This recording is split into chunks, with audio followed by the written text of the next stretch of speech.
Okay, good evening everyone and welcome to our first ever live in-person gridXdays session.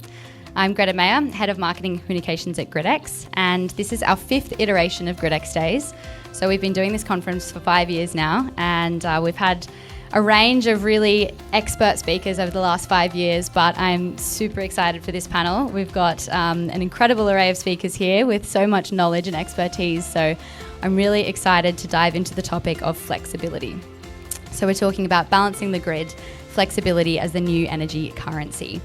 And to discuss that with me here this evening, we've got Dr. Johanna Bronisch, Senior Consultant at Neue Energieökonomik, who advises on energy market design and policy. Prior to this, she built Unternehmertum Energy Innovation, a leading business innovation ecosystem for stakeholders in the electrification value chain. Thank you for being here, Johanna. Thank you for the invitation. Joining her, we have Lucinda Murley, who is a senior consultant at LCP Delta, where she acts as a technical advisor on consultancy projects and was the lead author of the annual Smart N LCP Delta Flexibility Market Monitor. Lucy, thanks for making the effort to be here.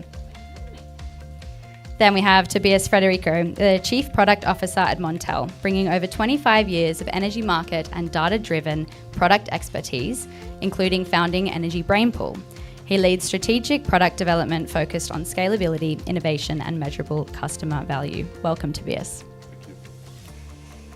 We have Irene Guerra Gil, who's an energy market expert at gridX. Having started as a mechanical engineer, then switching to consulting, she combines deep technical expertise with strategic flair, supporting the development of digital solutions for a flexible, future-ready energy system. Welcome, Irene. And finally, we have Matthias Terschüren, who has experience in portfolio and product management at EWE and Energy, and as a CEO at an IoT company. He's now Vice President of Smart Data-Driven Solutions at E.ON Germany, where he leads digital innovation to enhance grid efficiency and customer solutions. Welcome to the panel, Matthias. Thanks. Okay, so let's dive into the questions. Lucy, with renewable energy penetration increasing, Dunkelflaute events are becoming more critical. From a system design perspective, what are the most urgent steps that grid operators should take to prepare for these low generation periods? Good question. I'm going to reply not saying the German word that I will butcher the English pronunciation of. But for a broad audience who don't know, Dunkelflaute, I tried, thank you, is periods of low renewable generation, typically during winter when we need consumption. And that has obvious implications. The first thing that comes to mind is build storage. But the typical of that is you can't have short duration storage because these events could typically last generally 2 to 3 days, but could be even longer than that. So you want storage, but you don't necessarily want lithium ion. So then you look at maybe long duration storage, maybe even hydrogen. As much as I'd love to say these are the solutions, I don't actually think there's a one size fits all solution. I think it's more of a series of solutions. So yes, looking at different chemistries for your long duration storage, but also looking at things like interconnectors. So if you're having a particularly bad period in Germany, can you get your generation or your demand from another region? So you can't get your demand from another region, but you can utilize Europe's interconnectors. And then I would also be amiss to not think about the residential. If we think about Germany specifically, being that we're in Germany, you have more installs of residential assets, especially batteries, than you do big batteries. Is there a way that system operators could look at this vast storage, essentially, that's already there? You don't need to have the CapEx, you don't need to install it, it's already there. Are there new market mechanisms that you can use that residential load in a similar way that you would the larger loads? I realise I've answered with a question, but I don't think there is a one-size-fits-all for this. I really do think it's a series of smaller solutions that will hopefully help in the long run. Thanks. I think that's kind of the main question that we want to answer here today. So it's a really nice introduction.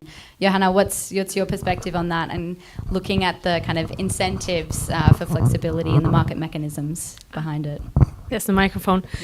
Yeah. First of all, I copy what you said. You need a mixture of solutions. I nevertheless think that the small scale flexibility is for some time, or the storage systems in households is not going to get us through a Dunkelflaute anytime soon. I don't know who remembers the 12th of December in 2024, which is just about a year ago, when we had prices 900 euros on the day-ahead market. And there was recently a report by the BNetzA that also showed, and we also looked at it in some depth, that we just didn't have that much generation capacity standing around anymore. So it was actually, I mean, we always have 12 gigawatts of like backup power, but these are not acting on the market. So I think it's actually a really good question how we're going to get through the Dunkelflaute. That's a short answer. I don't think that flexibility, I think we have to sort of take apart the things, Dunkelflaute versus flexibility. It's not just one topic. So the first question was stance on Dunkelflaute. I think it's a tough one, and we're far from having solutions. So yeah, we need some fossil generation there at the moment, certainly. Second question was flexibility. How do we unlock it? Grid? What? Did you say grid? No. Yeah, the market mechanisms. Oh, market mechanism. Okay, I think grid, yeah. So here we can differentiate, and I think we'll dive into that between sort of market signals.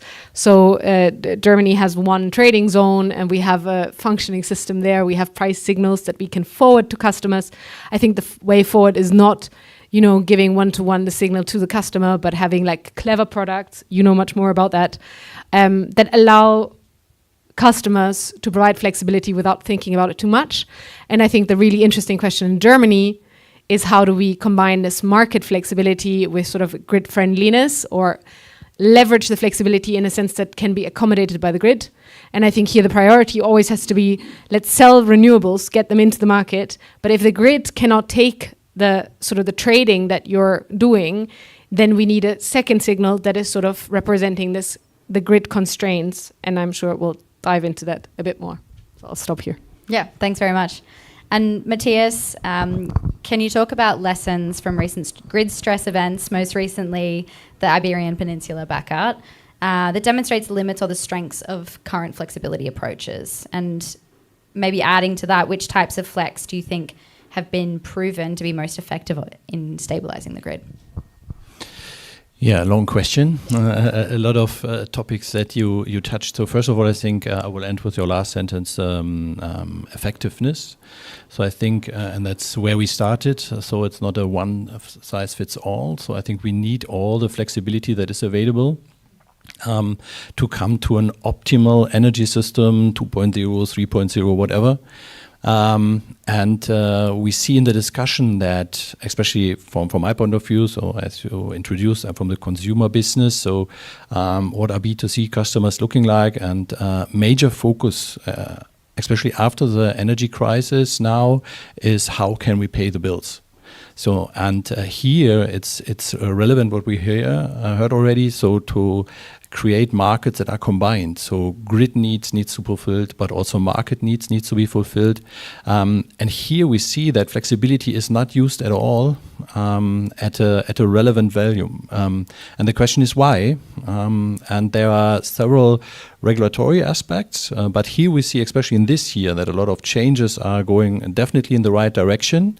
The thing that is much more tricky is the smart meter in Germany. I think we will touch this point several times this evening. But we need to be aware, yes, we need this infrastructure for everything we would like to build in flexibility. So I would say these two aspects join forces to create the one flex pool that is needed. And the second one is speed up as fast as possible the smart meter rollout. Can I just add something to the question? Because you started with the blackout.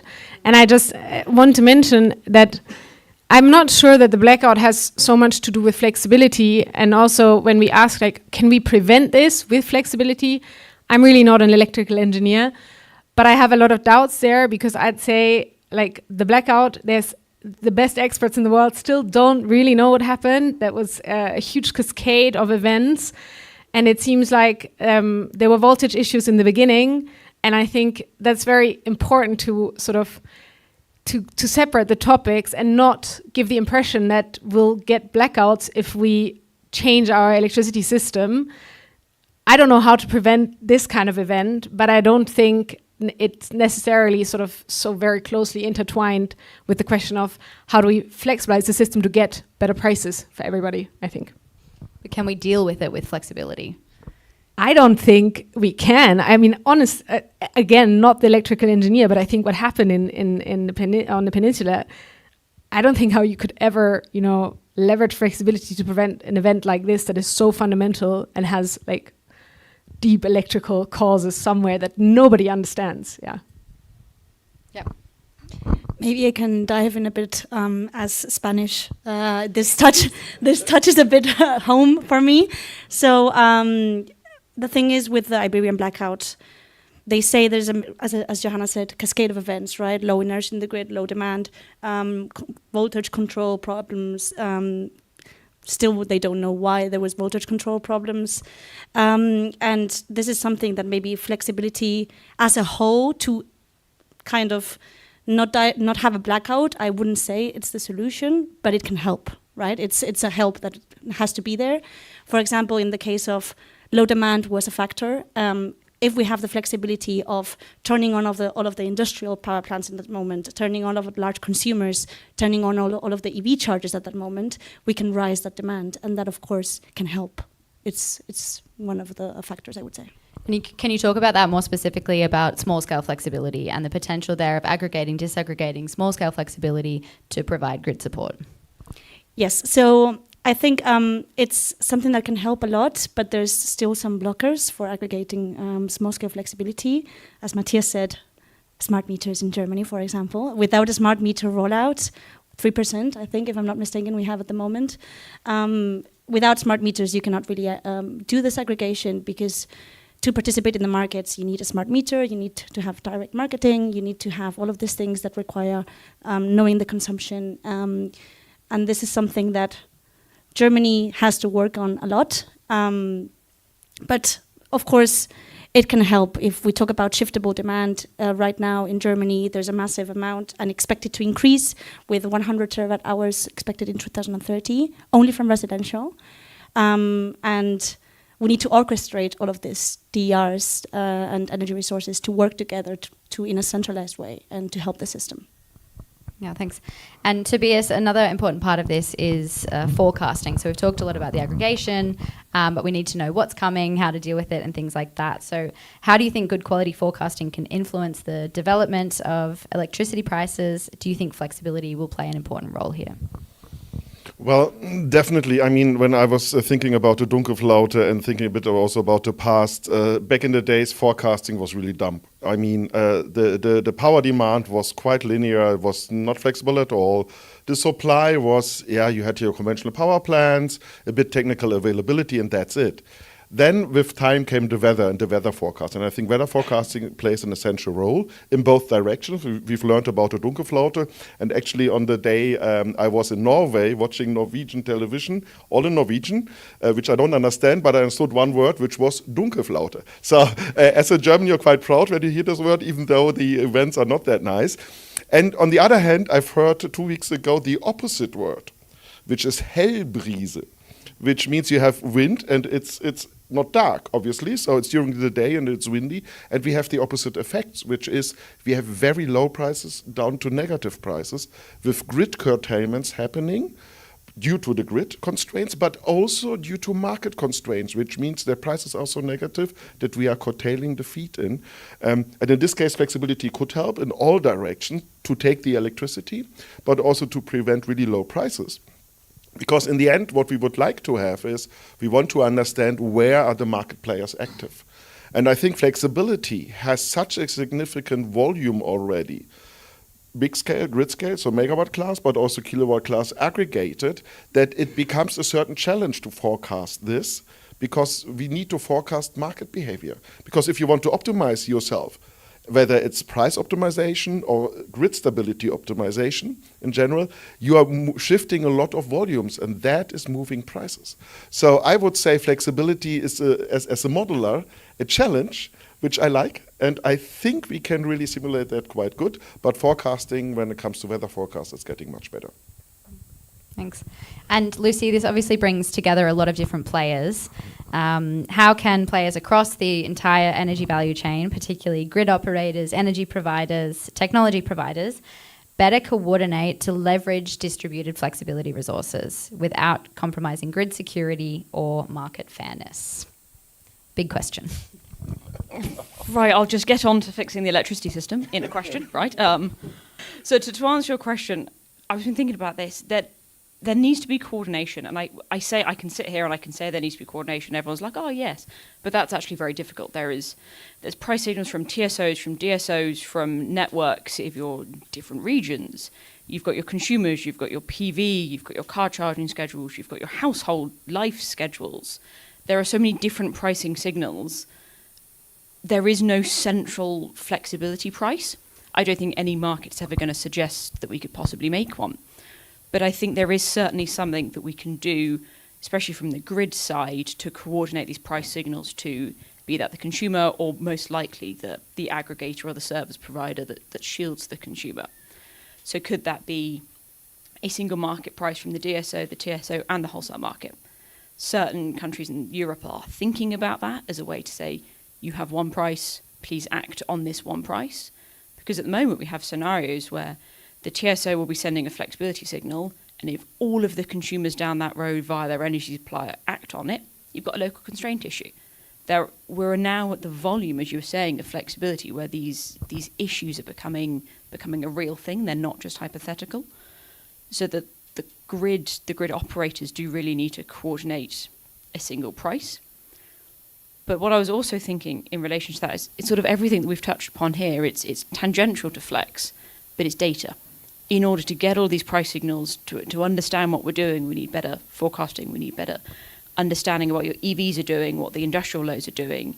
If we want consumers to be engaged at any level, all of this needs better data, and we need to be able to share it better. Because I think there's a big issue, to answer your question, and I think it touches on almost everything that we've said. The data transparency is very patchy. In some markets and some countries it's really, really good, but I think we can say across the board it's not great. And if we had that better data transparency, we could make these market mechanisms, we could make the consumer propositions that enable flex, but without that data we can't do it. I don't think we can solve the data issue here, but I think it's definitely something that needs to be solved in parallel to what we're talking about in flex. Johanna, you wanted to say something? Yeah, I just wanted to add, because you said we actually need a price signal that represents the whole grid and all levels, and you're totally right. If you send a TSO signal, then you get new congestion you might get new congestion on the distribution grid. So maybe looking to Germany for a second, I think there are very interesting things happening here. So we have a live audience. Quick question. Agnes, does it ring a bell for anyone? Very few, actually. It's very interesting. So it's the name of the process that the Bundesnetzagentur, the regulation, has set up to reconfigure the grid fee system in Germany. So it's actually going to, come into effect in 2029. And there are papers coming out of the Bundesnetzagentur which really draw up what, if that happens, what has been published last week, it's going to be a big change to the German electricity system, because they're actually drawing up dynamic prices for grids, and we work on this a lot, and I think it's totally doable. We are running a pilot program at the moment. It's called Grids and Benefits, and we are coordinating demand of TSOs and DSOs, and we are aggregating it into one price signal, and then we give it to aggregators like Mobility House and Octopus. They're the partners on the program, and they are then optimizing based on one price. And I think for a long time it looked like in Germany we're far from that. We are never going to see this kind of thing. But now I believe the last week has brought about a paper that actually insinuates that there might be pretty advanced concepts coming into place in 2029. So I'm actually quite excited about that. Nice, thanks for adding that. That's very exciting. And obviously that brings about regulation. Irene, that's a big topic. So across Europe, there's different regulation. It's constantly changing. In Germany, we have paragraph 14A, for example. The UK has G100 standard. And then there's the upcoming EU electricity market design reform. And a lot of them aim to promote flexibility and demand-side response. Which of these frameworks do you think has the most promise, and which future regulatory changes in 2026 and beyond could affect flexibility implementation, either positively or negatively? I'll go step by step. Let's start with the EU market design that you mentioned. Actually, this one I think is going to bring great value and also big impact to the industry right now. For example, it promotes bidirectional contracts for difference, which would be rolled out for every renewable plant, including rooftop PV. And that contrasts a lot with what we have in Germany, for example, now with the feed-in tariff, right? With the feed-in tariff, rooftop PV owners and operators, they just feed into the grid, not really taking into account prices, market prices, not really taking into account grid constraints, right? And with contracts for difference, this could be different because you have to sell to the market price, the PV electricity. So this, I think, will have big impact. In Germany, there's a EEG reform planned end of next year. That for the first part. Second part, which I think also has a big impact, is what we've been also talking about before the panel, MISPL, right? Bidirectional charging, battery arbitrage. This is also coming to Germany next year, where basically residential batteries and all type of batteries will then be able to, together with a renewable plant, this is the important part, will be able to do battery arbitrage and will be able to benefit from market volatility. And this, I think, for end consumers, B2C, but also suppliers, B2B, will bring huge impact and huge revenue opportunities. Matthias, do you want to add anything on that, of the kind of impact of that on end consumers and how we can educate end consumers on those benefits? Yeah, I was thinking about raising my hand during the sentences and words of the other speakers, because I have the feeling that it's really complex what we are talking about, and it feels a bit of I'm afraid. And to be honest, that is what we hear from our customers, that they see this complexity, that everyone is talking about it, and they are really asking a lot of questions to us as a supplier. Do you believe that you can reach the final situation? They are aware we are in change. They are living it at home. They bring new assets to their houses. They are installing. They are investing. That's a huge topic for our customers, that they say, okay, I'm investing. That's why I believe that I can save money, that I can reduce my energy cost overall. But they feel this uncertainty. So how do the regulatory change? Can I still save the money? Is my business case secured? And I think here we need some kind of mind shift, so that the customer sees that the investment in these assets, independent at what time, at what size, is definitely helpful, and that flexibility needs to become easy.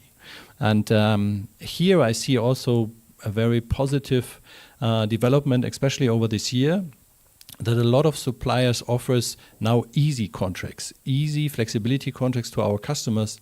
They cover the complexity of smart meter that we heard and touched several times. They cover also the complexity of these different energy markets, of this complexity of forecasting and so on. And I think that is the major issue for all of us, to reduce the complexity, to create actively the new market, to share data. This one I loved when you say it.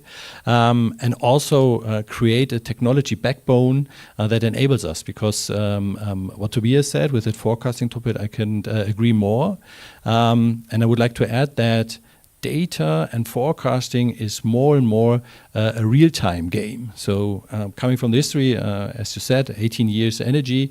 So we started with forecasting, where you said, okay, I need 10 years of experience, I need 10 years of data. But when we hear now how fast the system is changing, and also the actors act differently with the flexibility that's available, I have the feeling that historical data is helpful, but the things we need to stabilize for the grid on the one hand side, but also to optimize in the value market, really the real-time values.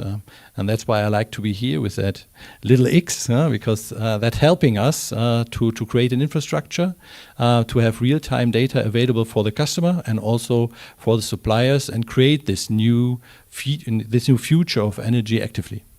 Absolutely, thank you. And Lucinda, would you want to add anything to that of how can we make flexibility attractive to end consumers and incentivize them to participate in these flexibility mechanisms, without kind of affecting them negatively? I don't think I could agree with the keep it simple message more. If anything, it really is. Consumers don't care about flexibility. I know that sounds a counterintuitive thing for me to say. They really don't. I mean, only in the past, 18 months, 2 years, we've seen sort of like the rise and fall of dynamic tariffs. I'm not saying that we don't have dynamic tariffs anymore, but that price signal isn't necessarily given to the consumer in 30-hour price intervals. We're seeing... Okay. No, it was to her, sorry. Oh, okay. Well, come to you in a minute. Okay. 30-minute price, they don't get them. But on the flip side of that, we're seeing subscription tariffs.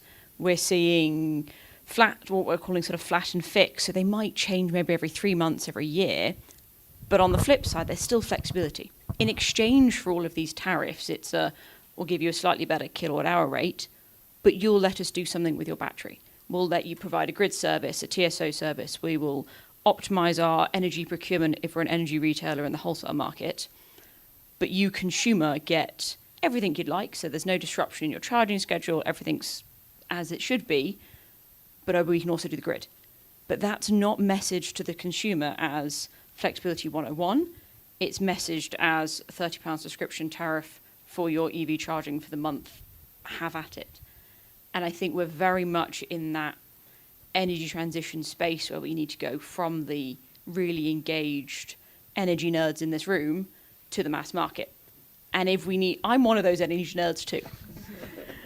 And if we want to get to that mass market for the 80% in the middle of your consumer spectrum, we can't be selling them flexibility. We need to be selling them energy or comfort or mobility, Savings. not flex. Can't agree more, honestly. That was the topic when Matthias said it, but also you. In the end, we are in a B2B or B2B sector, B2C, sorry. And in the end, what we are providing is we handle the complexity and give the customer simplicity. And that is something where we see this shift. But in the end, if I remember back in the days, when I asked energy market participants, well, how much do you pay for your electricity? I was thinking in cent per kilowatt hour.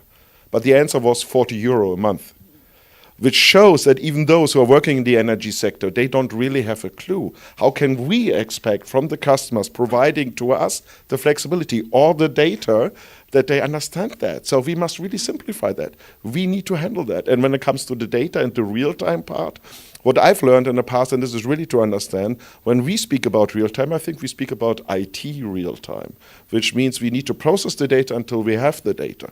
When you speak to a grid operator about real-time, that is really real time, because we see the grid frequency. The Spanish event has shown that it's nanoseconds where you see a signal out of the grid. Until we have processed the data, it could be too late in certain parts. So that is really important to understand when we speak about real-time data. And honestly, I mean, of course, we need regulatory bodies because we are operating in the grid, and that's more or less a monopoly. That's why we have regulators. But on the other hand, we could also use a lot of additional information. I mean, if I look into my pocket, I have a mobile phone. This one is a complex thing. I don't know what it is, but it sends out data the whole time. And somebody is utilizing the data. Take Google, for example. And from that, they have a service which is Google Traffic. So I know where's the traffic congestion or not. But if we would invert that and say it's Google Stationary, where a lot of mobile phones are placed in that location, there's high electricity consumption. Just think about it. So we can generate our data, what we need, just to see where people will be or where people currently are, to see what's the high energy demand. Can I just comment on that? I think it's a very ambitious mission, and I think that we actually, in terms of grid congestion, we don't even need. I mean, that would be really nice, but it would already help to use sort of the day-ahead prediction for the next day and actually use that, because if you look at the grid also on the DSO level, a lot of it is very straightforward to predict, and still in Germany at least, we're not taking it into account to the degree that we could. So I totally cherish this vision, but I think we could start with much simpler system and still improve the system by a lot. Can I also ask a question? Yeah. I wanted to ask you a question. It's actually two, because you know so much about the tariffs, and I wondered, first of all, do you know how well it works for the retailer to sort of, because sometimes you draw up products and you test them, but does it actually play out for you? I wonder. And the second one is taking away the complexity from the user. 100% agreed. Nevertheless, you need some kind of conditional. You need to say, you need to plug in that amount of time. And I wonder what's sort of your best-in-class example how to structure this really simple and still make sure that you're not overpaying the customer by leaving him too much degrees of freedom. So the first question was around, are the retailers sort of, what do they get out of it? A lot of it at the moment is consumer engagement and consumer longevity. It does cost a lot of money for the churn of consumers. So a lot of it is around, can we keep a really engaged consumer with us? Because the longevity of that is benefit for the consumer and for the retailer. That's the sort of the human side. From the flex side, they can manipulate those assets to better their trading portfolio. So that, I think, is something that's only really come about 6 months to 12 months ago, sorry, is the idea that energy retailers can look at, say, their day ahead, their procurement, and go, the weather forecast is different than the weather is different than the forecast.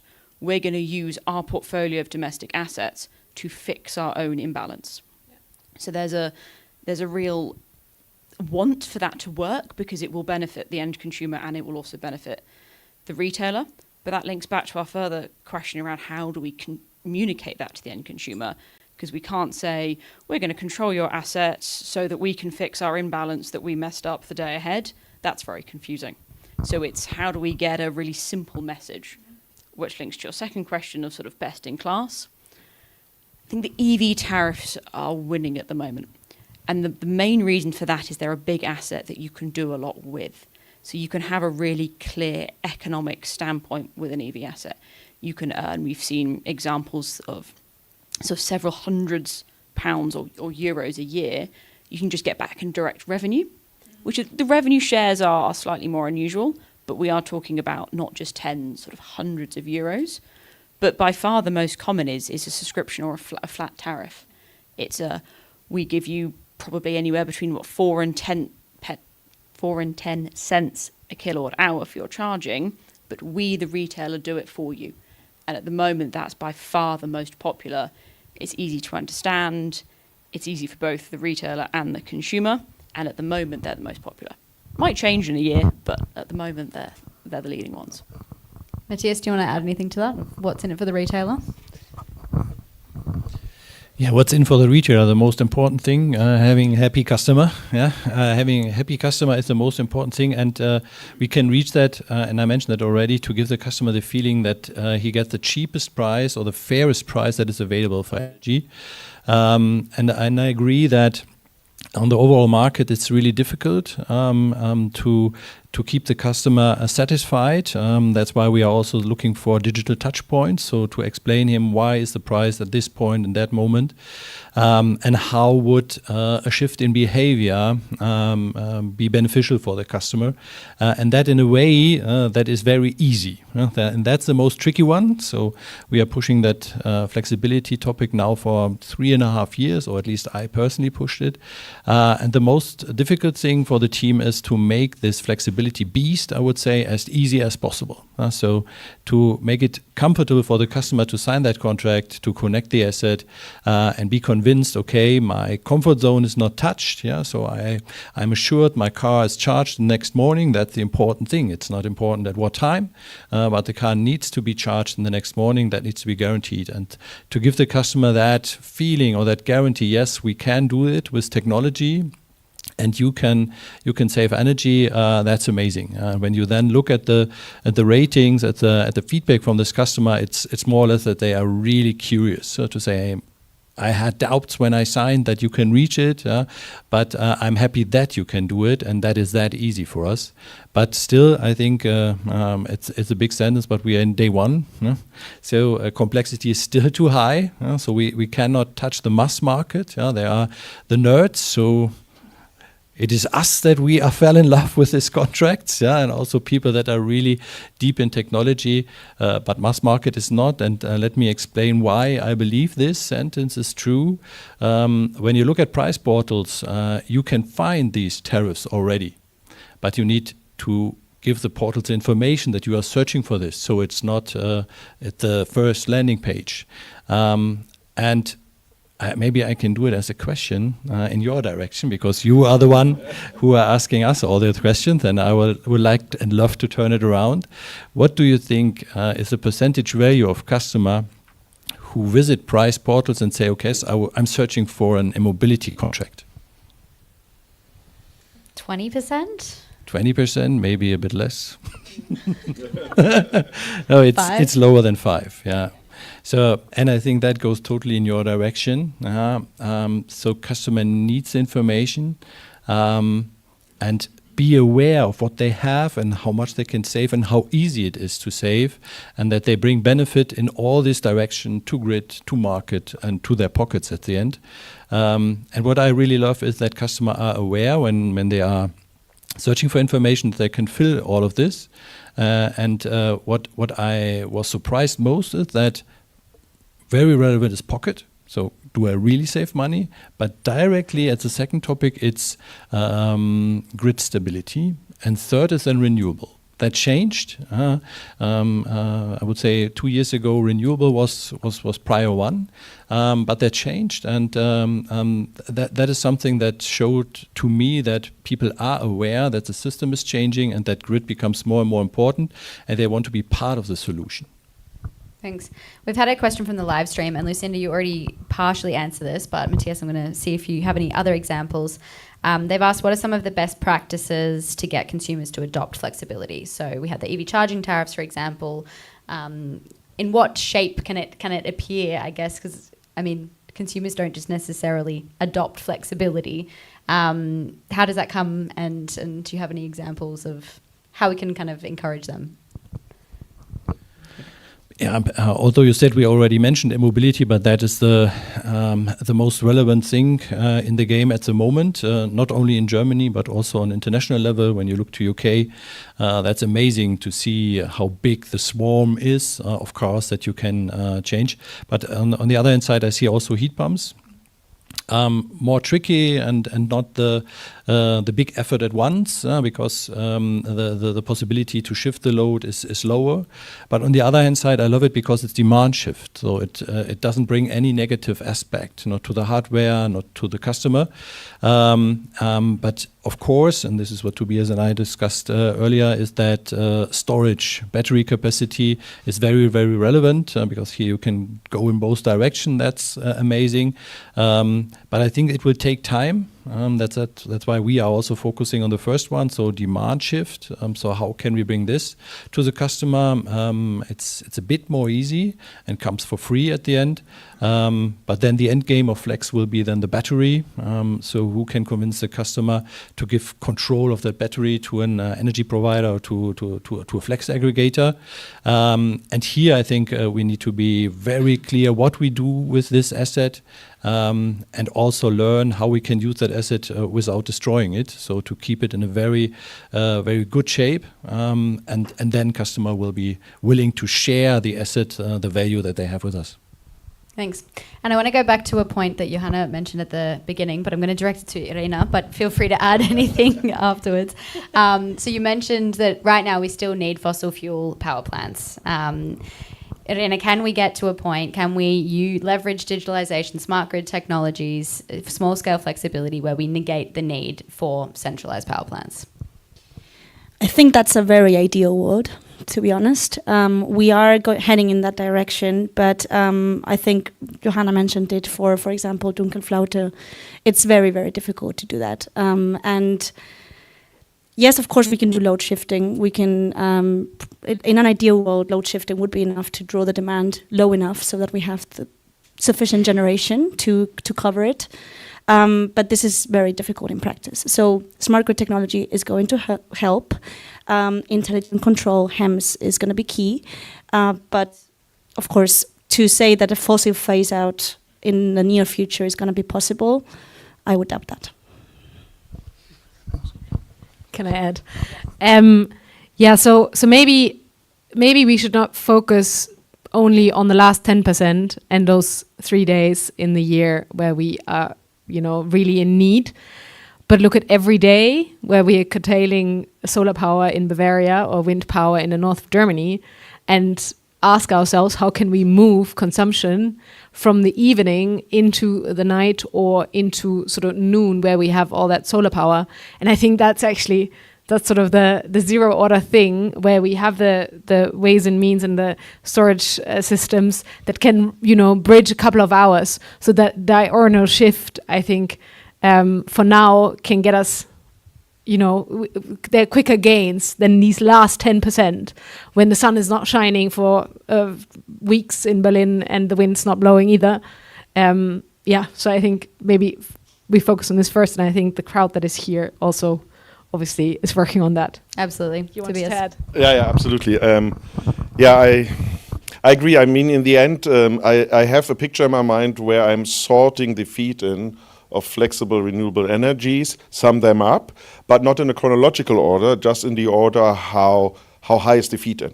So you have these days where we need to curtail, and that's quite a lot if you sum it up for Germany, for example. And then we have at the end these 300, 500 hours, usually not in a row, where we don't have any fluctuating renewables, or very little, some 100 megawatt with 100 gig installed. So that's really, really little. And for these times, we need to have conventional power plant technologies. We tend to say it's gas power plants, and it's a gas turbine, but that's a thermodynamic word, which can be used and burn natural gas, but it also can burn hydrogen. In our long-term simulation, because we had a discussion in Germany, do we need 20 gig of gas turbines or only 12 or whatsoever? We always add 20 gig to Germany because we need that even after interconnections. Because there might be situations European-wide where there are constraints due to weather and grid and technology. So we need those, but in our long-term projections, it's not necessarily natural gas. It could be clean gas, green hydrogen, blue hydrogen, whatsoever, so without CO2 emissions. And then in the end, that would be a perfect system, but I agree. It's always the last 20% is really difficult. The first 80%, we are almost there. I would say the next years it will become a bit more difficult. That's why we need the batteries. And we see in Germany that for this day-to-day, so it's in-day, so we shift high supply from noon down in the evening when the sun is going down and peak demand is going up. We are expecting grid connections, or at least the TSOs have accepted grid connections for big-scale batteries of 42 gigawatt, which is half the peak demand in Germany. And we do expect that those batteries will come within the next 5 years. That will have a price impact. But it only helps us from one day to another if there's sun. If there's no sun in the famous Dunkelflaute, then we have that typical issue. Maybe I can add a bit on that also in the direction of residential energy resources, because I think maybe for also the crowd to understand live and virtual, the status quo right now in Germany is that we have loads of rooftop PV installed for self-consumption, right? And these rooftop PV are feeding in all at the same time the surplus at 12 at midday every day. And this is part of the problem of why we are having so many negative priced hours, because we have a huge surplus that is not being used, and it has to be, it has to go into the system, basically. If we change this and we get to the point in Germany where those rooftop PV with batteries, HEMS, smart meters, we can control them to feed in when electricity is really necessary, and to go with market prices, with Direktvermarktung, direct marketing. Then, of course, we're talking about a completely different game. And that's the same for large renewable assets, right? So I think the problem is right now is we've build up so much renewables because we want to get to the targets. We want to do that with EU law. And the point now is, okay, now let's control them intelligently. Let's make sure that they help the system, that they help the users, that they help the renewable plant operators. Thanks. Lucinda, we've been talking a lot about the German market. Are there any kind of different challenges that Great Britain is facing? I mean, we're an island, which helps and doesn't help in some instances. So I think, as a system, we have we have very challenging interconnector issues. We have to balance a bit more than you would say if you were more interconnected on the network in Europe, I should say. But I don't think from it we're that different, especially if we take from a really macro perspective. We look at sort of laws and regulations, and you mentioned the clean energy package. A lot of that is very similar in the UK or the GB market. I don't think we can sort of draw massive, this is one region, it's very, very different. I think we have a lot of the similar challenges. I mean, Matthias, you mentioned a minute ago, it was your question I thought was quite interesting on, do a consumer go to an EV website and just type in, can I get an EV tariff? Or having almost identical issues at the moment. We don't have a comparison website for snazzy tariffs. Snazzy is a very technical term. But we do for would you like X kilowatt hours, even though no one knows their kilowatt hours, they know it's £40. We have that. We have so many comparison websites for that. But we don't have one that will say, can you compare the E.ON, the OVO, the EDF, and the Octopus slightly snazzy tariff? That you have to go to their individual websites. And their websites are great. But if you're a consumer, you're stuck. Because then you have to understand all of this. And I struggle, and I do it every day. So I think it's a very universal challenge, I think, sort of across the pond of they're so complicated, but at the moment there's no way of comparing apples with apples. And I think everything that we've talked about, if we started talking about the same things in the same ways, that would really help us as an industry, and also it would help the consumers. Thanks. Changing topic slightly, Matthias. Germany plans to introduce a new capacity market from 2028 to run alongside the energy-only market, ensuring enough power generation is available even when market prices are low. Do you think this is a good way to encourage greater DER participation and maintain security of supply as the coal phase-out progresses? What needs to be considered in the development of these new markets? Yeah, that is a very difficult question, but on the other hand side, we already touched it and answered it, I think, perfectly. So I would just repeat it, but also say it with my words and also from the perspective of the customer. Of course, there is a need of a stable energy system because we want to have it comfortable, we want to have light, we want to have heat. And the question is, and this is why I love this 10% example, so is it really necessary to discuss the last 10% in this year or in the next year? Or is it helpful to find a technology that helps us to bridge some kind of time period? And this is what I think is Tobias mentioning in that gas plants can help us to bridge this gap. With all the negative aspects, politically and also from the renewable, from the CO2 perspective.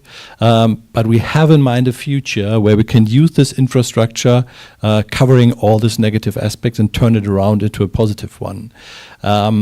And coming from a history, and I will repeat it again, starting 18 years ago, there were people who are explaining me, yes, we will shift the system from energy only to a capacity system. Starting in this energy world, I was imagining, oh, incredible. In 2 years, there will be a new system. Sitting now here, it's a bit of strange to say, yes, 18 years later, we are still talking about an energy only system.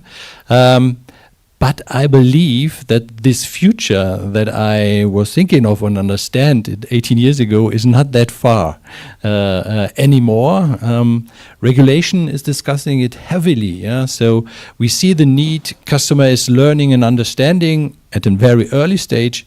But yes, he is interested in. And that's why I say it's a difficult decision to go that way. Is it guaranteed that is the right thing? No. Was it the right decision to install so much renewables? Today we all agree yes and say yes, let's install more. But 18, 20 years ago we would have the same question and the same answer, we are not sure. So I think it's a risk to invest in that way. But to be honest, I don't see a better alternative. I see a lot of people who are saying this is not the right way, but if you ask them, okay, explain me a better one, not a lot of answers or ideas. So yes, I would say let's go in that direction. Let's take the decision. Let's build a bridge from here to the future and be positive that the negative aspect with this way can be covered quite soon. Thanks. And Johanna, I think you've already mentioned this, that the Bundesnetzagentur is working on a grid tariff reform in Germany. What are the implications of this reform on the ways and means to leverage flexibility to stabilize the grid? Do you have anything else to add to that?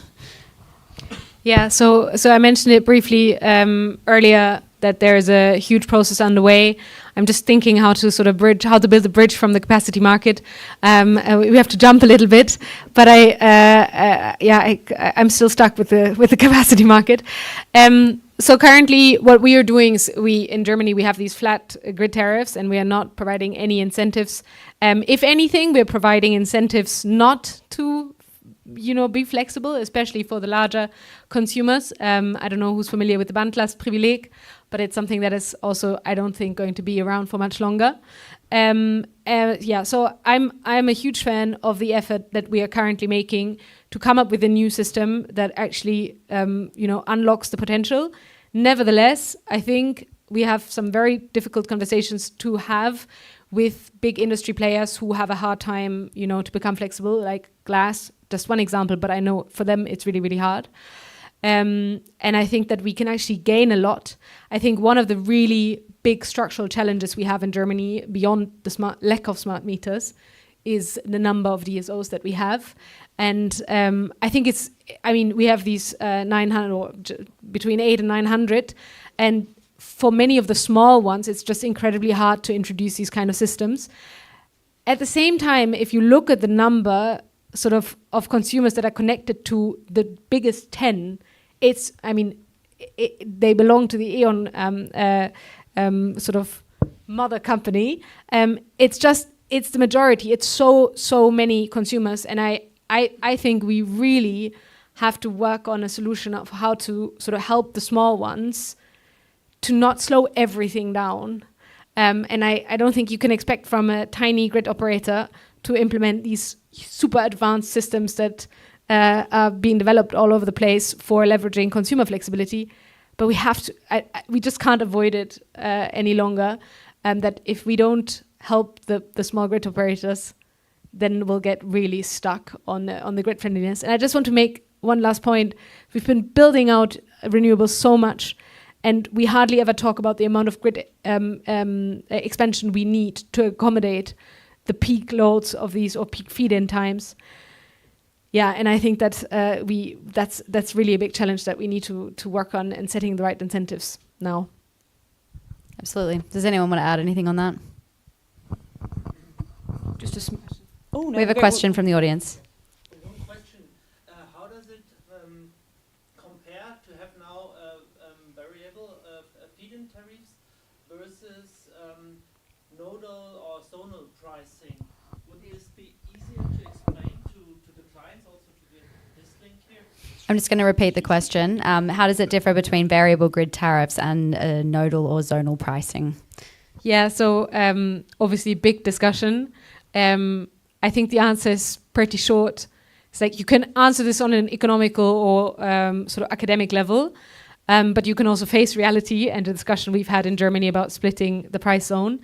I think what's interesting is the question, how are grid fees worse than splitting the zone or having nodal pricing? Also two very different things, but let's just put them together as two things that we are not likely to see. Actually, on the zone splitting, I hear from the TSOs again and again that nobody would say it out loud, but it's not like they don't foresee that it ever comes, because they say we just can't handle it. Like system stability-wise, we can't handle the amount of redispatch that we'll see in 2030. So for them, I think the zonal split is still a big topic. How are dynamic grid fees worse? I think the grid fees can never represent or exactly the economic equilibrium that you have on a market, because they're set sort of ahead of the day-ahead market. that's what we think this is the way it's going, in order to bring the trading closer to the physical reality. But you're never in real time there, like bringing together supply and demand. That's on a TSO level. So here I think we have shortcomings. On the DSO level, I think it's a bit different because you don't have these small zones. I mean, then nodal pricing. But I think that on the distribution grid, there's a lot of behavior that you can predict quite well, and you can then reflect that in a pricing signal that is set 24 hours in advance or something. But I think, coming back to your question, politically, introducing dynamic grid fees, much more likely to happen than anything else. Do you want to add something? I was going to say it's sort of going backwards, but sort of not. It was linking to your question earlier about what makes it different, and your comment there, it almost highlights my point that I will get to. We talked a lot about Germany, a little about the UK, but if we talk about network fees, they do it differently in Germany and the Nordics and the UK and Spain and France. There isn't a one size fits all, and I think it's really easy. This is what works in Germany. This is what works in GB. I could tell you about the DFS scheme and about the tariffs there. But what works there isn't necessarily going to work for your consumers in Germany. I think that's a really big challenge at the moment in getting to that mass market, is you can build a software platform, you can build an integration platform that works in Germany, got different grid codes in Sweden, and there isn't at the moment that ability to almost have a jigsaw and put all the pieces together. You're reliant a lot on partnerships and working with other people, which isn't necessarily a bad thing. I'm never say no to partnerships, but it does make that sort of universal flexibility approach quite challenging. One other big blocker to the mass market is the fact that half of the German population lives in apartments. A lot of in the UK live in semi-detached houses. How can we give those people access to flexibility, or kind of leverage their flexibility as well? Or what are the kind of key levers to help them participate as well? I think that's a good point. A lot of, I think, the discussions that we've probably had for the past 5-6 years as we've got into residential flex is assuming your residential flexibility consumer will have a detached house with 2 cars and they'll probably be an EV. And realistically, that's the 5-10% of the market we've already got. It's not the 80% that we're going towards.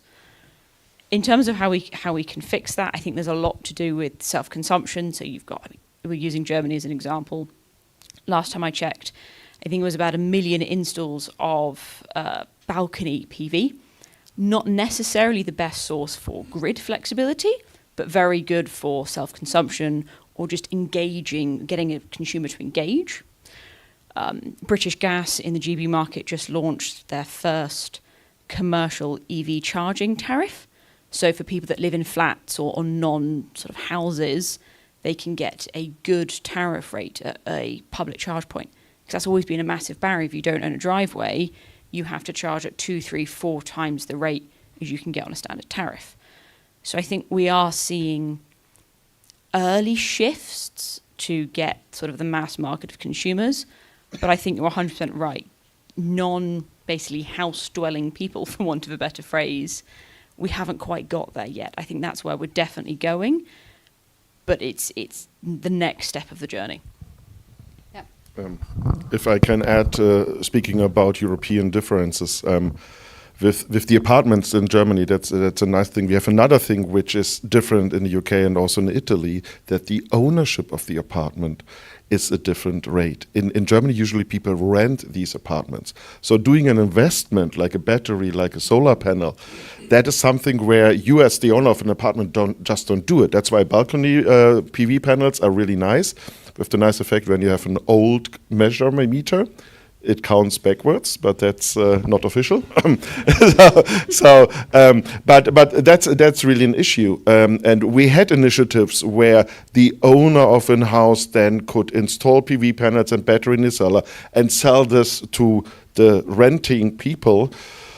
But it didn't really succeed. And when we come then to those houses which are where the individual apartments are owned by the people, so Wohnungseigentümergemeinschaft, sorry, just to say the German word, and it's one word, by the way.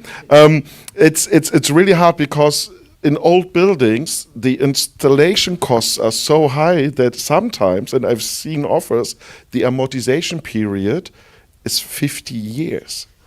So it doesn't really make sense economically. So, and that's a bit of the downside if we want to have this energy transition in apartments. Thanks. All right. Yep, Irene. Yes. Can I add really quick? We have a few more minutes. Then let me add to that also really quick. I think this is a problem that also, if we look into Germany, German law also wants to tackle, and that is why last week actually the new EnBG amendment was passed through, where energy sharing became a thing through the grid. So before the amendment, energy sharing had to be done behind the meter, in a sense that you had to directly connect to your neighbor's PV, or you had to directly connect to another PV installation to use it. And with the new amendment, it's thought, or the idea is, that this can be done through the grid without necessary behind the meter connection. And this is something that could tackle precisely this problem if implemented correctly, and that we could be also seeing in the next few years coming up. Thank you. Okay, I'm going to ask you all one question to close out the round. Maybe we'll start over with Lucinda and then go. So if you could recommend one priority action for policymakers to advance the energy transition and strengthen system stability today, what would it be? We've talked about a lot, but focus in on one. Easy. I would go with making it simple for the consumer. I think we can really, really easily overcomplicate flex. We can talk about market dynamics, we can talk about price signals, and we have a capacity market, we have day-ahead prices, intraday.